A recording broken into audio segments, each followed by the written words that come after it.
हाँ जी, कैसे हैं आप लोग। आज का हमारा target s block elements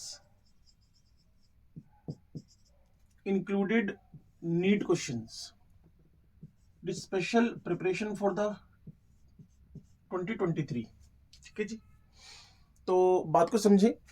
single shot में जाएगा सारा के सारा चैप्टर। तो जो फर्स्ट लाइन हमारी एनसीईआरटी में लिखी हुई है वो कह रहा है the first element of alkaline alkali earth metal. तो हम समझ लें कि फर्स्ट ए और सेकंड ए, आईयूपीएसी से पहला ग्रुप और आईयूपीएसी से दूसरा ग्रुप। नोबेल गैस लिखकर NS1 लिख दे, नोबेल गैस लिखकर NS2 लिख दे। ठीक होगी बात। तो नोबेल गैस लिखकर NS1 लिख दिया गया, नोबेल गैस लिखकर NS2 लिख दिया गया। यहां मेरे पास लिथियम, यहां उसके बाद मेरे पास sodium potassium, lithium sodium potassium rubidium, caesium and francium. वैसे आप जब छोटे थे तो आपको टीचर्स याद करवाते थे लीना की रब से फरियाद। तो आपको अगर ये याद हो रहा है तो इसको कर ले। Beryllium, magnesium calcium, strontium. ठीक है जी, lithium beryllium, sodium magnesium, potassium calcium, rubidium caesium. यहां Ba है और यहां Sr है। इन दोनों का एक पर्टिकुलर आइसोटोप रेडियोएक्टिव होएगा, इस बारे में बात करेंगे। ये थर्ड नंबर पे, ये फोर्थ पे, ये 11 पे, ये 12 पे, 19 पे, 20 पे, उसके बाद 37 पे, 38 पे, ये 55 पे, ये 56 पे। ठीक है जी, तो कुल मिलाकर 32 ऐड करेंगे तो ये 87 पे, ये 88 पे। पहले मेंबर की बात कर रही थी NCERT, the first member of alkali and alkali earth metals. First member of the alkali and alkali earth metals differ in many respect from the other members of group. इसी को हम लोग पूरे चैप्टर में आगे जाकर anomalous behaviour of the lithium beryllium बोलेंगे। Anomalous behaviour of lithium and beryllium बोलने वाले हैं। चलिए आगे की बात करते हैं। अब जो एनसीईआरटी लिखती है s block elements of periodic table are those in which the last electron enters in the outermost s orbital. तो यहां से पहला स्टेटमेंट लिखे, लास्ट इलेक्ट्रॉन की entry, last electron enters in the outer most s orbital. तो अगर आप चाहें तो फाइनल राउंड में इस लाइन को काट सकते हैं। आप कहेंगे ऐसा क्यों? जो इलेक्ट्रॉन कॉन्फ़िगरेशन का NS1 है वहां लास्ट इलेक्ट्रॉन है, और नोबेल गैस के बाद जो इलेक्ट्रॉन कॉन्फ़िगरेशन का लास्ट इलेक्ट्रॉन है जैसे कि बेरिलियम 1s2 2s2, तो डेफिनेशन के अंदर उन्होंने कहा last electron enters in the outermost s orbital. मैंने लिख दिया, लेकिन फाइनल राउंड के लिए आप इसको काट सकते हैं। अगली line, as the s orbital can accommodate only 2 electrons. जैसा कि आपको पता है कि एस ऑर्बिटल या एस सबशेल कुछ भी आप लिख दे, इससे क्या फर्क पड़ता है? पी सबशेल पी ऑर्बिटल लिखने में बड़ा फर्क पड़ता है। तो ये मैक्सिमम 2 इलेक्ट्रॉन ही एकोमोडेट करता है। As the s orbital can accommodate only 2 electrons, 2 groups 1 and 2 belong to s block of the periodic table. तो 2 ग्रुप आपके पास है, जैसा कि मैंने पहले क्लासिफाई कर दिया था 1 2। Alkaline metals, alkaline earth metals. ठीक है जी, 2 groups 1 and 2 belong to the S block of periodic table. Group 1 of the periodic table consists of the elements lithium, sodium, potassium, rubidium, cesium, francium already मैं लिख चुका हूं यहां।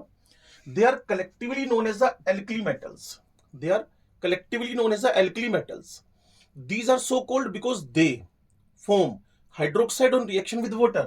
अगर मैं first वालों की रिएक्शन पानी से करवा दूं, अगर मैं फर्स्ट वालों की रिएक्शन वाटर से करवा दूं, तो उन्होंने जो हाइड्रोक्साइड बनाने हैं, MOH करके हाइड्रोक्साइड बनाने हैं with water which are strongly alkaline nature, जो कि नेचर वाइज स्ट्रोंगली बेस या एल्कलीज हैं, जो नेचर वाइज स्ट्रोंगली बेस या एल्कलीज हैं। ठीक है जी, उसके बाद the elements of group two में कौन है जी? Beryllium, magnesium, calcium, strontium, barium and radium. ठीक है जी, यहां मैंने रेडियम लिखना था, हल्का सा मिस्टेक है, आर ए। ठीक है, 88 नंबर पे। These elements with the exception of beryllium, इस लाइन को थोड़ा सा हमारे लालू जी से हाईलाइट कर दें। क्या लिखती है NCERT? These elements with the exception of beryllium are commonly known as alkaline. इसको छोड़कर it is not the true alkaline earth metal. Beryllium को ट्रू एल्कलाइन अर्थ मेटल नहीं बोलते हैं क्योंकि इसकी काफी सारी प्रॉपर्टीज अपने डायगोनल रिलेशन इसका एल्यूमिनियम के साथ उससे मैच करेंगी। These are so called because their oxides and hydroxides वही सेम, इनके भी ऑक्साइड्स और हाइड्रोक्साइड्स नेचर वाइज कैसे हैं जी? Alkaline.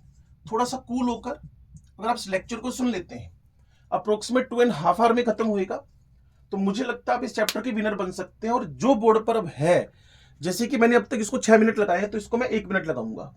First day second day NgNS1 NgNS2 lithium sodium potassium rubidium caesium francium beryllium magnesium calcium strontium barium and radium. Beryllium true alkaline earth metal नहीं है। इन दोनों को एल्कली और एल्कलाइन अर्थ मेटल इसलिए बोल रहे हैं क्योंकि इनके oxide and hydroxide nature wise कैसे हैं जी? स्ट्रॉन्ग बेस हैं। स्ट्रॉन्ग बेस और लास्ट इलेक्ट्रॉन एस में जा रहा है और एस 2 इलेक्ट्रॉन मैक्सिमम एकोमोडेट कर रहा है। That's why we can say इनमें 2 ग्रुप्स हैं, first day and second day. ठीक है जी, 35 सेकंड लगे इस पूरे में। उसके बाद एनसीईआरटी लिखती है दीज आर सो कोल्ड, वो मैंने आपको बता दिया क्योंकि बेसिक नेचर के। And these metal oxide are found in earth crust. ये जो सेकेंड डे के ऑक्साइड्स थे वो मुझे मेटल क्रस्ट में मिलते हैं। इवन मेटल क्रस्ट की डेफिनेशन भी एनसीईआरटी के नीचे लिखी हुई है। अब आगे बढ़ते हैं जी। उन्होंने कहा among the alkali metal sodium and potassium are abundant. लो जी, अब थोड़ा सा फर्स्ट डे की बात कर लें। Alkali metals lithium sodium potassium, then आपके पास रुबिडियम 37 सीजियम फ्रेंशियम। सबसे पहले उसने कहा among the alkali metals sodium potassium. लो जी, Na मैं इसका कोड वैसे ही बना के रखता हूं, नाक की बात है। सोडियम पोटेशियम आर अबंडेंट मतलब ये फुल फ्लैश मिलते हैं। सबसे इंपॉर्टेंट होती है नाक, तो नाक प्राइमरी है, नाक नहीं कटनी चाहिए। ठीक है जी। Rubidium caesium have much lower abundance. Rubidium caesium ये हायर अबंडेंस में मिलते हैं, ये दोनों लोअर अबंडेंस में मिलते हैं, परसेंटेज कम है। ठीक है जी। फ्रेंशियम पे स्टार लग सकता है, ये हमारे स्टार है 21 मिनट्स हाफ लाइफ के। कौन सा? इसका 223 रेडियो आइसोटोप। ये भाई साहब रेडियो एक्टिव है और टी हाफ लाइफ, काइनेटिक्स आपने पढ़ी हुई है, 21 मिनट्स इसका हाफ लाइफ टाइम है। 21 मिनट्स इसका हाफ लाइफ टाइम है, इसके अलावा कुछ और बात नहीं लिखी है। Of the alkaline earth metal, लो जी सेकेंड डे की बात कर लें। एल्कलाइन अर्थ मेटल, यहां beryllium magnesium calcium strontium and barium and finally radium. ठीक होगी बात। Of the alkaline earth metal calcium and magnesium rank 5th and 6th। Calcium and magnesium पहले उसने क्या दिया जी सीक्वेंस में? पहले कैल्शियम दिया देन मैग्नीशियम दिया। ये 5th नंबर पे, ये 6th नंबर पे। और वैसे भी आपको पता है कैल्शियम कार्बोनेट हो, आप संगमरमर मार्बल किसको देखते हैं? ताजमहल को। ठीक है जी। तो ताजमहल का कैल्शियम 5वें नंबर पे है। ठीक है जी। Of the alkaline earth metal calcium magnesium rank 5th and 6th in abundance respectively in the earth crust. Earth crust मैंने आपको बता दिया था। Strontium barium have much lower abundance, तो आप रुबिडियम और सीजियम के नीचे भी लोअर लिखना है, इसके नीचे भी लोअर लिखना है। मच लोअर अबंडेंस है, मच लोअर अबंडेंस है। Beryllium is rare, beryllium rare है and rubidium is the rarest of all comprising only 10⁻⁻10। ये रेयरेस्ट है, ये आपके पास नाम से है आरए। बस आपने क्या करना है? रेयरेस्ट कर देना है इसको, आरए रेयरेस्ट, आरए रेयरेस्ट। और ये भी रेडिएक्टिव है 1820। वैसे एनसीईआरटी लिख नहीं रही है, मैं देख लेता हूं अगली लाइन पे।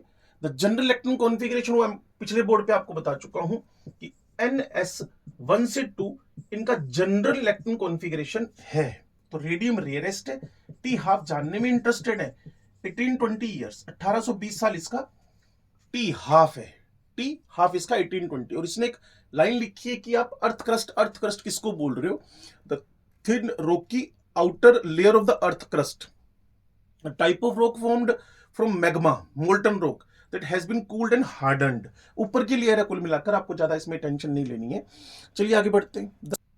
देखो जैसे कि एनसीईआरटी की पहली लाइन थी ना कि हर पहला मेंबर कुछ अलग बिहेवियर शो करता है, तो यहां हमारा लिथियम बेरिलियम, जैसे कि एनसीईआरटी की कंटिन्यू लाइनें लिख रही हैं, अपने ग्रुप से ही अलग बिहेवियर है। The first element of the group 1 and 2 respectively exhibit some properties which are different from those of the other members।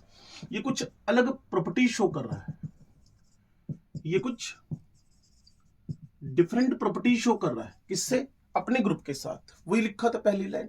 और वैसे भी घर में छोटे बच्चे शरारती होते हैं, ये लिखा गया other members of the respective group in these anomalous properties they resemble the second element of the following group.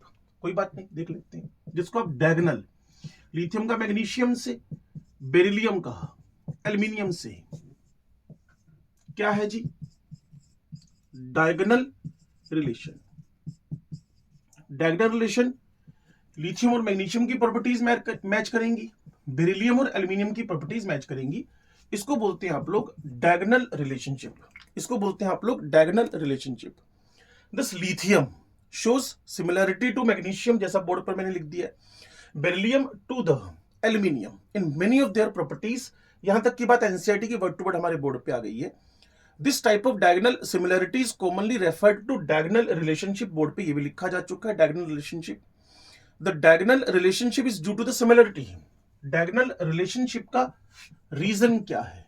Diagonal relationship का रीजन क्या है? डायगोनल रिलेशनशिप का जो रीजन है, देखो बड़ी सिंपल सी बात है, साइज और चार्ज का मैच होना चाहिए। तो यहां लिखा गया आयोनिक चार्ज एंड और the charge by radius ratio, charge by radius. अगर कहीं असर्शन रीजन बन गया, ट्रू फॉल्स बन गया, तो आप कह सकते हैं लिथियम मैग्नीशियम का चार्ज बाय रेडियस रेशियो क्या कर रहा है जी? मैच कर रहा है। Charge by radius ratio match कर रहा है, lithium with magnesium charge and radius ratio match कर रहा है, charge and radius ratio match कर रहा है। ये वीडियो हम 26 मार्च 2023 में शूट कर रहे हैं, जिससे कि आप हर बात को समझ पाए। मेन टारगेट है कि आप यहां एस ब्लॉक में अच्छा परफॉर्म कर पाए। और जैसे मैं बोलता जा रहा हूं, बस ध्यान से सुनिएगा, लगभग 2.5 घंटे में ये चैप्टर हमारा खत्म हो जाएगा। This type of diagonal similarity को डायगोनल रिलेशनशिप बोल दिया गया। रीजन बिहाइंड द, तो लालू प्रसाद को लेकर आए भाई, हमारे लालू जी ये रहे। What is the reason behind the diagonal relationship? Your answer should be charge radius ratio की सिमिलरिटी। ठीक होगी बात। Monovalent sodium and potassium ions and divalent magnesium calcium ions are found in large proportion in the biological fluids. चलो इसकी बात करते हैं जी। लास्ट जब चैप्टर का एंड करेंगे हम लोग, तो सोडियम पोटेशियम पंप पढ़ेंगे। तो Na+, ठीक होगी बात, monovalent Na+K+, okay. Divalent magnesium calcium Mg+2 and calcium +2 ऊपर नीचे ही है। ये 11 और 19 पे, 11 19 पे, 12 एंड 20 पे है। इन्होंने कहा ये चारों के चारों ions are found in large proportion in the biological fluids. Biological fluids में ही, बायोलॉजिकल फ्लूइड्स में ही ये सारे के सारे बहुत ज्यादा अमाउंट में मिलते हैं। These ion perform important biological function. जो बायोलॉजिकल फ्लूइड में इंपॉर्टेंट बायोलॉजिकल फंक्शन तो करेंगे, such as maintenance of the ion balance and nerve impulse conduction. Number 1 इनका काम। नंबर 2 वैसे ही आपको biological importance of sodium potassium and magnesium calcium में मिल भी जाना है, जो कि मैं आपको इसी वीडियो में बताऊंगा। These ion perform important biological function like, जैसे such as maintenance of the ion balance, maintenance of the ion balance, जिसको आप लोग सोडियम पोटेशियम पंप भी बोलते हैं, सोडियम पोटेशियम पंप भी बोलते हैं, आयन बैलेंस। इसके अलावा ये nerve impulses, nerve impulse conduction, nerve, बाकी आप बायो में भी इसको पढ़ते ही हो, नर्व इंपल्स कंडक्शन। इन सबको मैनेज करने का काम, इन सबको मैनेज करने का काम कौन कर रहा है जी? Sodium potassium and magnesium calcium कर रहे हैं। तो आगे बढ़ते हैं। उससे पहले मोटा मोटा हमारे दिमाग में क्या बात आई है, तो मैं रिवीजन कर रहा हूं। 15 मिनट अप्रोक्सीमेट होने वाले हैं। हमारा डिजिटल बोर्ड नहीं है, नहीं तो हम पेज पीछे लेकर जाए। आपके नोट्स तो है आपके पास। पहली बात, एस ब्लॉक में लास्ट इलेक्ट्रॉन एस ऑर्बिटल में एंटर करता है। 2 मैक्सिमम इलेक्ट्रॉन एंटर कर सकते हैं, दैट्स वाई 2 ग्रुप है, पहला और दूसरा। पहले वाले को एल्कली मेटल, दूसरे वाले को एल्कली अर्थ मेटल बोलते हो, ठीक होगी बात। ये सारे के सारे नेचर वाइज स्ट्रॉन्गली एल्कलाइन हैं। हाइड्रोक्साइड की बात की थी। सेकंड में बेरिलियम मैग्नीशियम के नाम उसने ले लिए, और इनको एल्कलाइन अर्थ मेटल इसलिए बोल रहे हैं क्योंकि नेचर वाइज ये भी बेसिक है, और बेरिलियम हमारे पास ट्रू एल्कलाइन अर्थ मेटल नहीं है। उसके बाद उन्होंने बताया मुझे कि कौन कौन ज्यादा अबंडेंस में मिलता है। लिथियम और उधर से बेरिलियम को छोड़ दो, अगले दोनों लार्जर अबंडेंस में मिलते हैं, और उसके बाद वो दोनों कम अबंडेंस में मिलते हैं, और उसके बाद जो लास्ट वाले हैं वो रेडियो एक्टिव कैटेगरी में चले जाते हैं। कॉन्फ़िगरेशन NS1 NS2 हो ही गया। फिर लिथियम और बेरिलियम की बात की कि अपने ग्रुप से सिमिलरिटी शो नहीं कर कर अपने पड़ोसी के नेक्स्ट मेंबर से करते हैं, जैसे लिथियम का मैग्नीशियम के साथ में और बेरिलियम का एल्यूमिनियम के साथ में। और फिर उसने बताया इसकी वजह क्या है। चार्ज रेडियस का रेशो मैच करना इसकी सबसे बड़ी वजह है। फिर बताया कि जो हमारे अगर मैं 2 पहले मेंबर को छोड़ दूं, अगले 2 मेंबर, देखो सीक्वेंस तो है कहीं ना कहीं, अगर आप नोट करें, अगले 2 मेंबर है, वो अगले 2 मतलब पहले को छोड़कर नेक्स्ट 2 वो क्या कर रहे हैं, वो बायोलॉजिकल फ्लूइड्स में मिलते हैं, और इसके अलावा वो मेंटेनेंस ऑफ आयन बैलेंस करते हैं और नर्व इंपल्स कंडक्शन को हमारा मैनेज करते हैं। ये हमारा अप्रोक्सीमेट 1 मिनट 40 सेकेंड का रिवीजन था 15 मिनट के बाद। तो ऑब्जर्व कर सकते हैं इसको आप। लो जी, आगे बढ़ते हैं। Group 1 elements alkali metals, NCERT में हेडिंग लिखी गई, group 1 elements mean alkali metals. ठीक है जी, कोई एक्स्ट्रा इंफॉर्मेशन नहीं दे रहा, आगे बढ़ेंगे हम लोग। चलो, the alkali metal show regular trend in their physical and chemical properties. पहली बात, इन्होंने कहा मुझे regular trends in the physical and chemical properties में मिलते हैं। मैंने कहा ठीक है भाई, अच्छी बात है।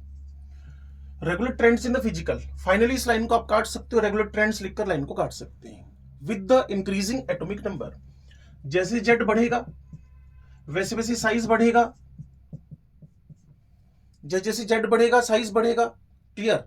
Increasing atomic number, the atomic physical and chemical properties of alkali metals, वो नीचे उसने डिस्कस किया, ऐसा वो बता रहा है। इलेक्ट्रॉन कॉन्फ़िगरेशन पे सबसे पहली बात लिखी गई है, एनसीईआरटी से परे नहीं जा रहा मैं, इसीलिए मैं थोड़ा सा अपने वर्ड्स को रोक लेता हूं। All the alkali metals have 1 valence electron, already discuss हो चुका है, ठीक होगी बात। Outside the noble gas core Ng and then NS1, इस N की वैल्यू 1 2 3 4 5 6 7 तक जा सकते हैं आप लोग। The loosely held s electron in the outer most valence shell of these element makes them the most electropositive element. अच्छी बात है जी। फर्स्ट वालों का जो NS1 इलेक्ट्रॉन है वो ढीला बंधा हुआ है। क्या लिखा है जिन्होंने? इट इज लूजली, और वैसे भी साइज में हर फर्स्ट का पहला मेंबर है, अपने अपने पीरियड में ही सबसे बड़े हैं, तो ये कहीं ना कहीं लूजली बॉन्डेड इलेक्ट्रॉन्स हैं नोबेल कोर के बाहर। तो ये वाले इलेक्ट्रॉन इजीली क्या कर सकते हैं? रिमूव हो सकते हैं, डोनेट हो सकते हैं। तभी हमने फर्स्ट वालों को मोस्ट इलेक्ट्रो पॉजिटिव एलिमेंट बोल दिया है, मोस्ट इलेक्ट्रो पॉजिटिव एलिमेंट बोल दिया है। तभी मैं बोलता हूं बच्चों को रेगुलर ट्रेंड है, हाँ जी हो गया। जेड बढ़ता जा रहा है, साइज इंक्रीज कर रहा है, वो थोड़ी देर में सीखेंगे। NS1 पुरानी बात हो गई, NgNS1 पुरानी बात हो गई। जो इलेक्ट्रॉन बाहर वाला है वो loosely hold by the atom है, तो इसके निकलने के चांस बहुत खतरनाक है, तो इसीलिए मोस्ट इलेक्ट्रो पॉजिटिव एलिमेंट हम इनको बोलते हैं, मोस्ट इलेक्ट्रो पॉजिटिव एलिमेंट इनको हम बोलते हैं। फिर क्या लिखा कि इसी वजह से मोस्ट इलेक्ट्रो पॉजिटिव होने की वजह से, due to most electro positive character, ये फ्री स्टेट में नहीं मिलते, कुल मिलाकर रिएक्ट कर लेते हैं, कभी भी फ्री स्टेट में नहीं मिलते। तो मेरे से सीधा क्वेश्चन बोल, इनके फ्री स्टेट में नहीं होने की वजह क्या है? इनके फ्री स्टेट में नहीं होने की वजह क्या है? तो मैं आंसर बोलूंगा जी, ये फ्री इसलिए एग्जिस्ट नहीं करते हैं क्योंकि ये हाईली इलेक्ट्रोपॉजिटिव है, और जो हाईली इलेक्ट्रोपॉजिटिव है वो हाईली रिएक्टिव है, जैसा कि हमें रेडॉक्स चैप्टर बोलता है। क्लियर ना? हेंस दे आर मतलब किस बात का रिजल्ट है कि ये फ्री फॉर्म में एग्जिस्ट नहीं करते हैं। Readily loose electron to form monovalent M plus, ये हम करेक्टर, जैसे 2022 में क्वेश्चन भी आ चुका है, एम से एम प्लस जाना सुपर इजी है, एम से एम प्लस जाना, एम से एम प्लस जाना सुपर इजी है, इतना आसान है। इसी वजह से इलेक्ट्रोपॉजिटिव हो गए, इसी वजह से ये रिएक्टिव हो गए, इसी वजह से ये गुड मेटल्स हो गए, इसी वजह से ये गुड रिड्यूसिंग एजेंट होगी। सारी बातें कनेक्ट होंगी रेडॉक्स चैप्टर के थ्रू। ठीक है जी। हाँ जी, एनसीईआरटी फिर इलेक्ट्रॉन कॉन्फ़िगरेशन लिख रही है, तो मैंने नोबेल गैसेस लिख दी हैं जी, helium, neon, argon, krypton, xenon and radon. ठीक हो गया। अब क्या होगा इसमें, आउटर मोस्ट ये 1s2, तो ये 2s1 हो गया जी, इसको 3s1 कर दें। पीरियोडिक टेबल में मैंने आपको बताया था शेल कैसे आइडेंटिफाई करते हैं, शेल कैसे आइडेंटिफाई करते हैं। शेल आइडेंटिफाई करने का तरीका, ये सेकंड पीरियड का मेंबर है, ये थर्ड पीरियड का मेंबर है, ये फोर्थ पीरियड का मेंबर है, ये फिफ्थ पीरियड का मेंबर है, ये सिक्स पीरियड का मेंबर है, ये सेवंथ पीरियड का मेंबर है। तो सेकंड, थर्ड, फोर्थ ऐसे करके आप इसका इलेक्ट्रॉन कॉन्फ़िगरेशन बना सकते हैं।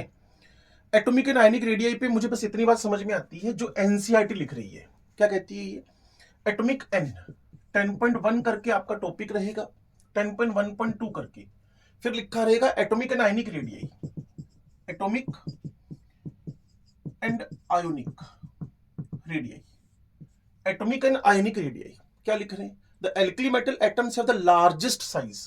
पहली बात, ये अपने अपने पीरियड में लार्जेस्ट साइज के हैं, ये अपने अपने पीरियड में लार्जेस्ट साइज के हैं in the particular period of the periodic table. With increasing the atomic number, जैसे जैसे जेड बढ़ेगा वैसे वैसे इनका साइज भी बढ़ेगा। Increasing the atomic number the atom becomes larger, तो इसीलिए लिथियम से बड़ा, सोडियम से बड़ा, रुबिडियम से बड़ा, और फाइनली फ्रेंशियम, फ्रेंशियम रेडियोएक्टिव होने से, इसलिए बुक इग्नोर कर देती है। हम एनसीईआरटी पढ़ेंगे क्या लिखती है वो, the atom becomes larger the monovalent ion are smaller than the parent. ये हमारा पीरियोडिक टेबल का रूल है, कोई भी केटायन साइज में अपने पेरेंट एटम से ऑलवेज छोटा होएगा। That's why lithium plus smaller than lithium, sodium plus smaller than